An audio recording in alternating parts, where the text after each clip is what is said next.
नमस्कार मंडळी, तर मी करिश्मा तुमचं स्वागत करते माझ्या एका नवीन व्हिडिओमध्ये। तर सकाळी सकाळी आला क्लायंटचा फोन की मेजरमेंट द्यायला यायचे।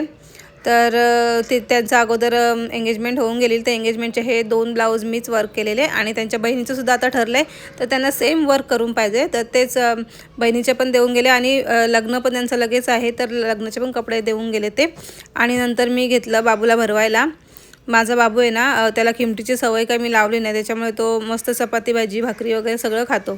त्यामुळे जरा मला थोडंसं रिलीफ आहे, कारण की पोरी किमटीच खायच्या 3-4 वर्षाच्या होईपर्यंत।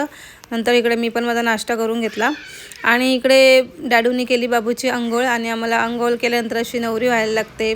बघू शकता किती क्यूट दिसतो माझा बिट्टू। आणि आता बघू शकता बाप लेकाचा प्रेम किती उत्तू चालला आहे। इकडे बघा माझं बब्बू किशी घेताना कसा तोंड करते, क्यूटी पाय। आणि नंतर संध्याकाळी आम्ही गेलो बेबोला आणायला, कारण की 2 दिवसापासून ती मला सारखी फोन करत होती, मम्मा तुझी आठवण येते, मम्मा तुझी आठवण येते, मला नाही आला कधी येशील। आणि गेलो तर ही बया यायलाच तयार नाही। बघा मी कपडे वगैरे घातले मस्त तिचे आणि केस वगैरे विचारली आणि मॅडम बघा कशी बसली। निघायच्या टायमाला मला सांगते मी येणारच नाही, जा मला नाही यायचं तुमच्या घरी। लोलंग घातलेला पार, इकडे बघू शकता तुम्ही।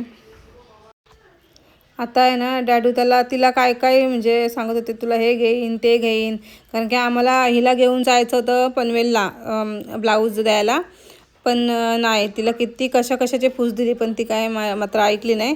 मग आम्ही तसंच निघालो इथून मग पनवेलला जायला। नंतर तिथून आम्ही गेलो डीमार्टला। तर डीमार्टला म्हणजे थोडंसं माझं घरातलं सामान संपलेलं। तसं तर मला जास्त म्हणजे सामान भरत नाही मी डीमार्टमधून, कारण की आमचं दुकान आहे। काही काही गोष्टी ज्या माझ्या दुकानात नाही भेटत ना, त्या मी डीमार्टमधून घेत असते।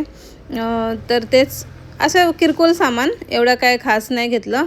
तरी माझा 3,000 रुपयाचा बिल झालेला। नंतर सगळं सामान वगैरे घेऊन आम्ही निघालो।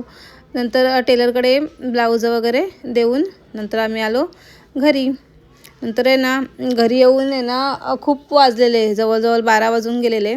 तर काय करायचं, तर विचार केला ब्रेड ऑमलेटच खाऊया। ब्रेड ऑमलेट खाल्ला। तर असा होता माझा आजचा संपूर्ण दिवस। तर तुम्हाला कसा वाटला कमेंट करून नक्की सांगा।